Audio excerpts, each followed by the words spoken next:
नमस्कार दोस्तों, मैं भावनी मिश्रा अपनी चैनल में आप सभी का एक बार फिर से स्वागत करती हूं। कैसे हैं आप लोग? आशा करती हूं आप सब स्वस्थ और सुरक्षित होंगे। देवशयनी एकादशी आने वाली है, चौमासा शुरू होने वाला है। और चौमासा में हमें क्या कार्य करने चाहिए, क्या नहीं करने चाहिए, इसका महत्व, पौराणिक महत्व, ये सब जानेंगे इस वीडियो में। तो चलिए आइए शुरू करते हैं। एकादशी तिथि का प्रारंभ 9 जुलाई को 4:39 से होगा और समाप्ति 10 जुलाई को 2:13 पे होगा। तो 10 जुलाई को एकादशी रखी जाएगी। एकादशी चंद्रमास में आने वाली 11वीं तिथि होती है। हर चंद्रमास में 2 एकादशी होती है, एक शुक्ल पक्ष की एकादशी और एक कृष्ण पक्ष की एकादशी। यह तिथि भगवान विष्णु को समर्पित है। आषाढ़ मास में शुक्ल पक्ष की एकादशी को आषाढ़ी एकादशी कहते हैं। इसे देवशयनी एकादशी, हरिशयनी एकादशी, पद्मनाभा एकादशी आदि नाम से भी जाना जाता है। अंग्रेजी कैलेंडर के अनुसार आषाढ़ी एकादशी जून या जुलाई के महीने में आती है। यह भगवान विष्णु का शयन काल होता है। पुराणों के अनुसार इस दिन से भगवान विष्णु 4 मास के लिए क्षीर सागर में शयन करते हैं, इसलिए इसे हर्षयनी एकादशी भी कहा जाता है। इसी दिन से चतुर्मास प्रारंभ हो जाते हैं। अब मैं आपको बताने जा रही हूँ कि आषाढ़ी एकादशी या देवशयनी एकादशी की पूजा विधि क्या है, पूजा हम कैसे करेंगे। एकादशी तिथि पर भगवान विष्णु की आराधना की जाती है। आषाढ़ी एकादशी या देवशयनी एकादशी पर भगवान विष्णु का शयन प्रारंभ होने से पहले विधि विधान से पूजा करने का बड़ा महत्व है। इस दिन श्रद्धालु व्रत रखकर भगवान विष्णु की पूजा करते हैं। वे श्रद्धालु जो देवशयनी एकादशी का व्रत रखते हैं उन्हें प्रातःकाल उठकर स्नान करना चाहिए। उसके बाद पूजा स्थल को साफ करना चाहिए। पूजा स्थल साफ करने के बाद भगवान विष्णु की प्रतिमा को आसन पर विराजमान करके भगवान का षोडशोपचार पूजन करना चाहिए। भगवान विष्णु को पीले वस्त्र, पीले फूल, पीला चंदन चढ़ाना चाहिए। उनके हाथों में शंख, चक्र, गदा तथा पद्म सुशोभित करना चाहिए। भगवान विष्णु को पान और सुपारी अर्पित करने के बाद धूप, दीप और पुष्प चढ़ाकर आरती करनी चाहिए और इस मंत्र द्वारा भगवान विष्णु की स्तुति करनी चाहिए।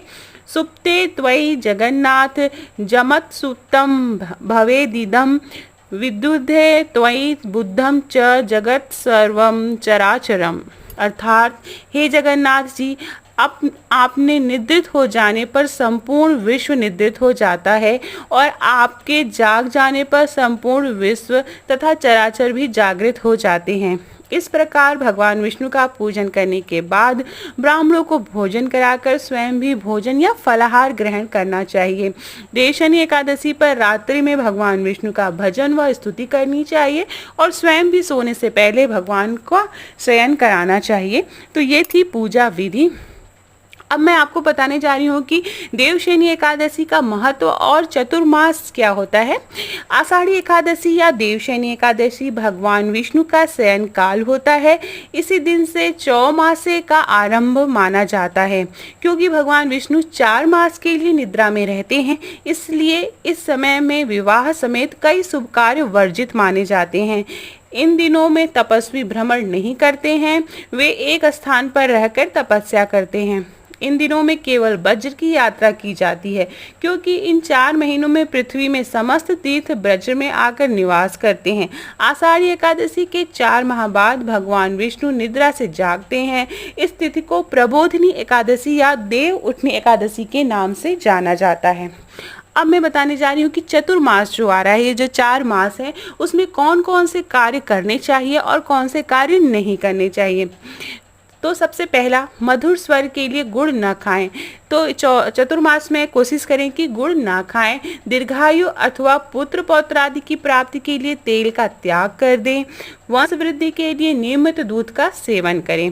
पलंग पर शयन ना करें। शहद, मूली, परवल और बैगन ना खाएं। किसी अन्य के द्वारा दिया गया दही भात भी हमें नहीं खाना चाहिए। तो चतुर्मास में इन बातों का हमें ध्यान रखना चाहिए। अब मैं बताने जा रही हूँ कि आषाढ़ी या देवशयनी एकादशी का पौराणिक महत्व क्या है। सतयुग में मंधाता नामक एक चक्रवर्ती सम्राट राज्य करते थे। उनके राज्य में प्रजा बहुत सुख और आनंद से रहती थी। एक समय राज्य में लगातार 3 वर्ष तक बारिश नहीं होने से भयंकर अकाल पड़ा। प्रजा व्याकुल हो गई और चारों ओर हाहाकार मच गया। प्रजा की दयनीय स्थिति देखकर राजा समाधान खोजने के लिए जंगल की तरफ निकल पड़े। इस दौरान विचरण करते हुए राजा मंधाता अंगिरा ऋषि के आश्रम में पहुंचे। राजा की बातें सुनकर अंगिरा ऋषि ने कहा कि आप राज्य में जाकर देवशयनी एकादशी का व्रत रखो। इस व्रत के प्रभाव से राज्य में अवश्य ही वर्षा होगी। अंगिरा ऋषि की बात मानकर राजा मंधाता राज्य में वापस लौट आए। राजा ने विधि विधान से देवशयनी एकादशी का व्रत किया।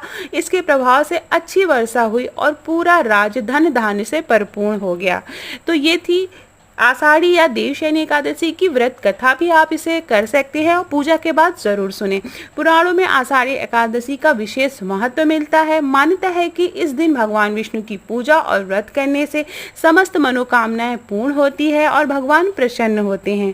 तो आशा करती हूँ कि आषाढ़ी एकादशी पर हमारा यह जो वक्तव्य है आपको पसंद आया होगा, और अगर पसंद आया हो तो इसे दोस्तों के बीच में जरूर, प्रियजनों के बीच में शेयर करिएगा।